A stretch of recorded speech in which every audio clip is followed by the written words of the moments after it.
بعتذر يا جماعه ان انا في الفيديو ده هكون متعصب شويه او هتكلم بطريقه فيها عصبيه شويه، لان بصراحه النقط كلها اللي هتكلم فيها بخصوص الموضوع بتاع الحلقه وهي فكره ارتفاع الدولار مقابل الجنيه المصري، النقط كلها مستفزه بشكل مستفز، فغصب عني انا هتعصب، فسامحوني لو لقيتوني بتكلم بعصبيه، بس والله هي للمصلحه العامه، يعني انا مش بتكلم لنفسي، بتكلم للمصلحه العامه، فبكرر اعتذاري كمان مره. طبعا كلنا عرفنا اللي حصل في مصر بالنسبه لموضوع ازمه الدولار وارتفاع الدولار مقابل الجنيه المصري، وفي الكام يوم اللي فاتوا دول لاحظت فيه ردات فعل من الناس ومن الوسط عامه بخصوص الموضوع ده، فعشان كده انا في الفيديو ده جاي اتكلم على كام نقطه مهمين بيخصوا موضوع ازمه الدولار اللي حصلت في مصر.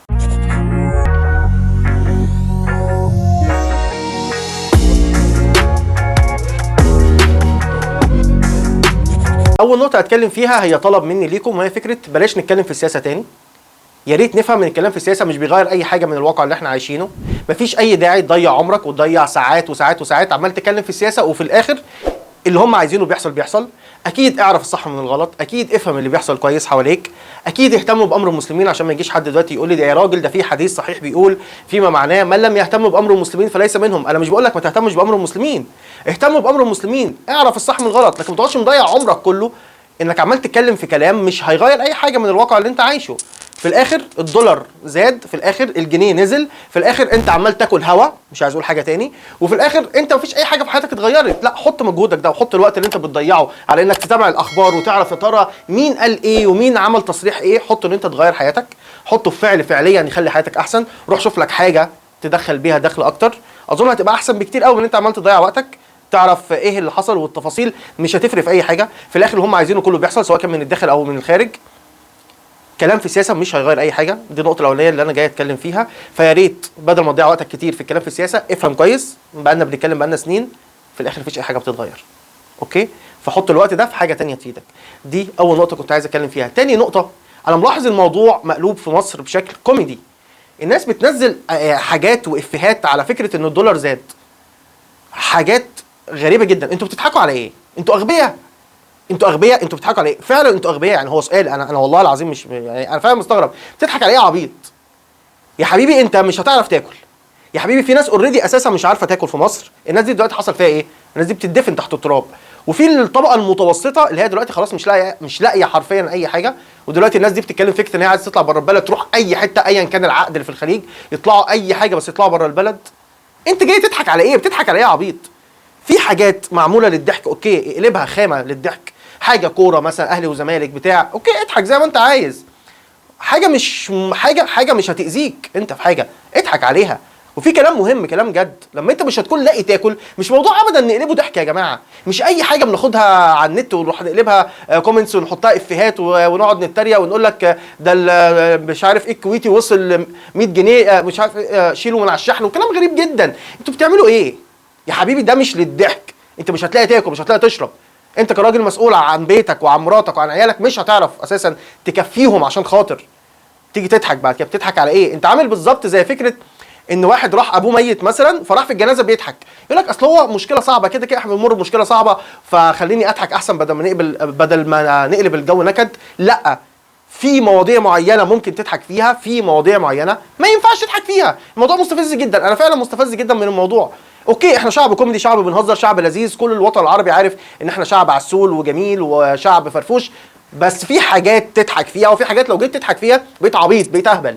فريت ما نبقاش هبل ونبقى عبط ونقعد نقلب موضوع كارثي زي ده نقلبه بشكل كوميدي. ايه اللي فيه كوميدي؟ مفيش فيه اي حاجه كوميديا خالص يا اهبل. انت ابوك ميت وراح تقول لك عايز اضحك اصل انا ابويا ميت كده كده، بدل ما اخد المشكله على صدري.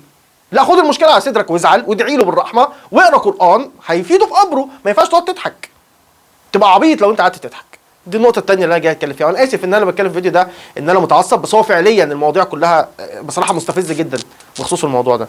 النقطه الثالثه لاحظتها في بعض الشيوخ، يعني سبحان الله على الاستفزاز، انا مش عارف الناس دي في ناس دفع لهم فلوس عشان يطلعوا يقولوا الكلمتين دول، ولا هو فعليا انسان غبي زي الشخص اللي قاعد عمال يضحك على فكره زياده الدولار مقابل الجنيه. انا مش فاهم، ايا كان انا مش فارق معايا، انا فارق معايا في الاخر الكلام اللي هو بيقوله، انا بقيم الكلام اللي هو بيقوله. في شيوخ كتير طالعين فكره ان دي كلها تدابير ربانيه، ان احنا دلوقتي رايحين على يوم القيامه، فكل ما احنا بنقرب من يوم القيامه بيحصل كارثه وبيزداد الفقر، حتى عشان كده هيطلع الايه المسيح الدجال او المسيح الدجال.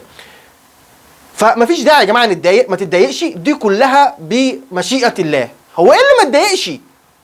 هو ايه اللي ما تضايقش؟ انا بقول لك مش لاقي اكل واشرب تقول لي ما تتضايقش؟ دي كلها اقدار ربانيه. ربنا اللي اكلك امبارح هو ربنا اللي هياكلك النهارده، ما تتضايقش. في حاجه اسمها كده. انت بتفكر منين؟ انت بتتكلم ازاي؟ انت لو انت بتتكلم بنفس الطريقه حلوه قوي، انا هيجي لك انت كشيخ انت يعني بتتكلم بالطريقه دي، هيجي واحد يمسك سكينه يروح قاطع، او ماسك ساطور ايا كان يروح قاطع دراعك، ويجي يقول لك ما تتضايقش. انت متضايق ليه؟ ده ربنا كاتب الموضوع ده، ربنا كاتب ان الفساد ينتشر في الارض، ربنا كاتب ان الدنيا تبقى اسوأ وان الناس تبقى اسوأ. فطبيعي دي مشيئة ربنا، ان ربنا بعت لك حد يقطع لك ايدك. ارجوك ما تتضايقش. ليه زعلان؟ ربنا اللي اطعمك امبارح وادالك الصحة امبارح، ربنا اللي هيجيب لك الصحة النهارده. انا مش فاهم الناس دي بتفكر منين؟ الناس دي ايه يا جماعة؟ انتوا عقلكم ايه؟ حاجة مستفزة جدا والله العظيم. ده شيخ المفروض بيوجه الناس؟ لا طبعا مفيش حاجة اسمها كده.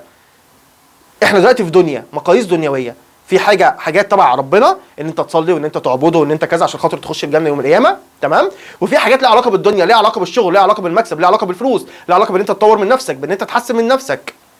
ازاي عايزني ما اتضايقش وانا مش عارف اكفي بيتي؟ هو انا مش عايش في مصر بس، زي ما قلت لكم قبل كده انا عايش في تركيا، بس انا عارف الناس عايشه في مصر، انا اهلي كلهم في مصر، انا عارف الموضوع كويس. ازاي انت مش عايزني ما اتضايق؟ ازاي انا هنا على فكره حتى في تركيا حصل غلاء اسعار بشكل مش طبيعي والليره وقعت. ازاي انت مش عايزني اتضايق من موضوع زي ده؟ ازاي يعني؟ ازاي؟ فيا ريت تاني لو في اي حد يعرف اي حد من الشيوخ بيفكروا بالطريقه دي، يا ريت ما يسيبش حد من الشيوخ دول يتكلم الكلام ده، رد عليه قول له مفيش حاجه اسمها كده، خلاص انا هجيب حرامي يقطع لك دراعك واقول لك ما تتضايقش، دي مشيئه الله. ليه متضايق؟ ربنا كاتب الموضوع ده. بجد الموضوع غريب جدا. دي النقطه الثالثه. النقطه الرابعه والاخيره، ودي النقطه المهمه في الحلقه بتاعتنا النهارده، اظن بقت واضحه ليا وليك ولينا كلنا. فكره ان احنا نشتغل موظفين عند الناس مش هتوصلنا لحاجه في الاخر، صح؟ لما كنت عامل فيديو قبل كده مسميه هم عايزيننا موظفين، هي دي حقيقه. العالم كله عايزنا احنا نبقى موظفين، لازم تبقى فاهم الموضوع ده. العالم كله مش عايزك تكسر الفكره ان انت تخرج من انك تبقى من موظف لانك تبقى رائد اعمال. العالم مش عايزك كده. العالم عايز هو كام واحد يبقى رائد اعمال، هم اللي بيتحكموا في الناس وهم مخلينا عندهم عبيد وان احنا بنشتغل عندهم موظفين. العالم عايز كده، لازم انت تبقى فاهم كده كويس. اظن دلوقتي بقت فاهم انت، اظن بقت واضحه ليك جدا فكره المرتب اللي انت كنت بتاخده قيمته قلت كام في المية؟ 30%. لو حصل حوار زي ده تاني هيقل كام في المية؟ الشركه اللي انت شغال فيها هتزودك كام؟ هتزودك بنفس المعدل اللي انت او سوري بنفس المعدل اللي زاد بيه الدولار؟ اكيد لا. فانت فاهم كويس ان المرتب بتاعك ده انت مش هيكفي بعد كده، مش هيكفي اساسا ان انت تغطي المصاريف بتاعتك انت حتى كانسان، بعيدا عن مراتك وعيالك او بعيدا عن اي حد انت مسؤول منه، مش هيكفي مصاريفك انت، مصاريفك الشخصيه انت مش هيكفيك. فاظن يا جماعه جه الوقت اللي احنا لازم نفهم فيه ان فعليا لازم تاخد المخاطره ولازم تبتدي تاخد الريسك، انك مش انك تخش في بيزنس ولا انك تفتح بيزنس ولا انك تعمل لك شغل جانبي وخلاص، لا، انك تغير من عقليتك. لازم تفهم كويس ان عقليتي دي مش هتوديني في حاجه. انا محمد يحيى عقليتي دي مش هتوصلني في حاجه. انا متربي ان انا ابقى موظف، انا متربي ان انا اشتغل عند الناس عبد، اجيب لهم 100 وهم يدوني 5 وياخدوا من ورايا 95. انا لازم اعمل حاجه، لازم اغير عقليتي، فلازم اقرا، لازم اتعلم، لازم اشوف الناس الثانيه بتفكر ازاي. نفس الكلام اللي انا بقوله لنفسي ده انا بقوله لكم. لازم تغير عقليتك، لازم تغير عقليتك، لازم تقرا وتتعلم وتفتح دماغك، لازم تفهم ان دماغك متبرمجه على حاجه هم عايزينها، عشان هم عايزيننا نفضل موظفين، عايزيننا نفضل شغالين عندهم. السيستم العالمي، مش بتكلم على السيستم ده ولا سيستم عالمي. فانا لازم اغير عقليتي. فيا ريت اظن جه الوقت اللي بقى واضح فيه قوي فكره ان احنا نشتغل موظفين عند الناس ونكتفي ونفضل قاعدين بس كده ما نعملش اي حاجه تانية، مش هتوصلنا لاي حاجه. انا مش بقول لك سيب الشغل اللي انت فيه ابدا، مش بتكلم الكلام اللي ملوش اي اصل من الواقع. خليك في شغلك، حافظ عليه بالعكس وابذل جهدك فيه. بس الفكره في الاول وفي الاخر لازم تفهم ان انت لازم تعمل لك سايد هاسل، لازم تعمل سايد بيزنس عشان خاطر تعرف تغطي او تعرف تعوض الغلاء اللي احنا عايشينه. وده كان الفيديو بتاعنا النهارده. وزي كل مره في اخر كل فيديو خلي بالكم على نفسكم وخلي بالكم على الناس اللي بتحبوهم، واشوفكم في فيديو جاي باذن الله. سلام.